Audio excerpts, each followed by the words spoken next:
Hello, today I'm going to show you how to make a delicious apple crumble.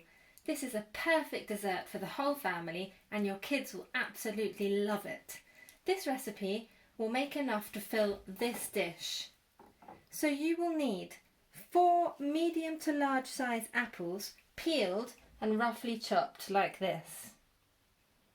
You will then need about 150 grams of butter or margarine. If you use butter, make sure that it's at room temperature so that it's soft. I'm using margarine here. You'll also need 150 grams of flour. You can use either plain or self-raising flour, it doesn't matter at all. You will also need 50 grams of white sugar. I'm using caster sugar as I like it to be a bit finer, but you can also use granulated. You will also need 50 grams of oats, 2 teaspoons of ground cinnamon,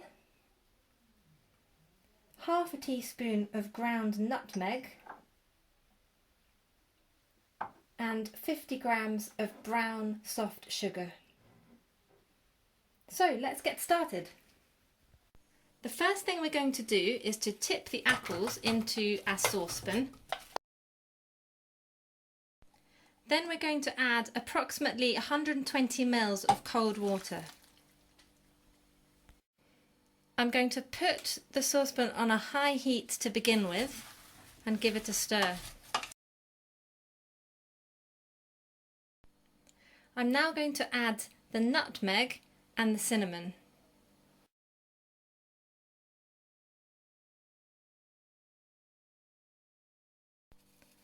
Finally, I'm going to add the brown sugar.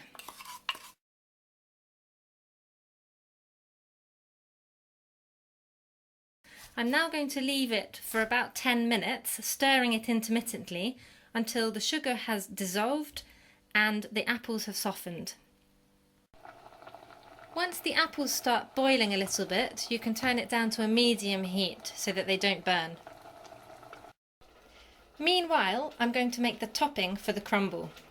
So I've got my butter or margarine in the bowl and I'm going to add the flour slowly, not too much at a time, in case we don't need it all.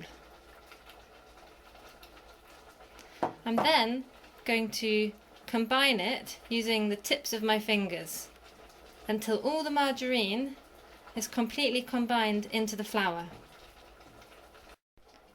This is still very sticky, so I'm going to add more flour.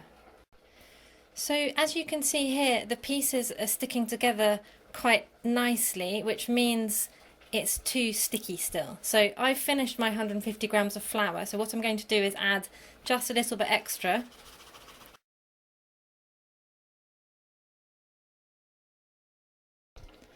Now, as you can see here, my crumbs are much looser, they're not as sticky and they're sliding through my fingers quite nicely, which means I've probably got enough flour now.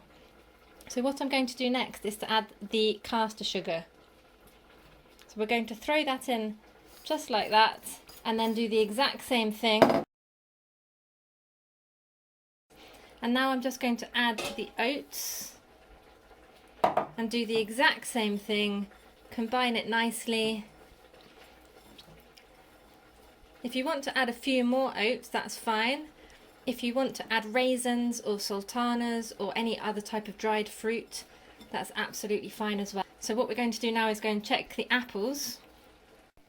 As you can see, they're perfectly brown, nice and soft and smelling absolutely delicious. So we're going to take them off the heat and then pour them into the blue dish.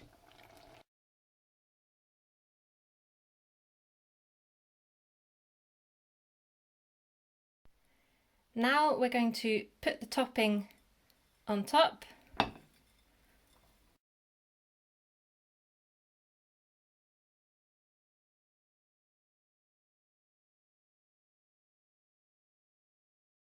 Now it's time to put it in the oven. So I've preheated my oven to 180 degrees Celsius and I'm going to leave it in there for approximately 20 to 30 minutes until the top is golden brown and it's set together. So 20 minutes has passed, and as you can see, the top of my crumble is perfectly golden. So I'm going to take it out of the oven and serve it up. Look at that, fantastic. Serve it with ice cream or yogurt or cream or anything of your choice. Don't forget to subscribe to our channel for the next great recipe.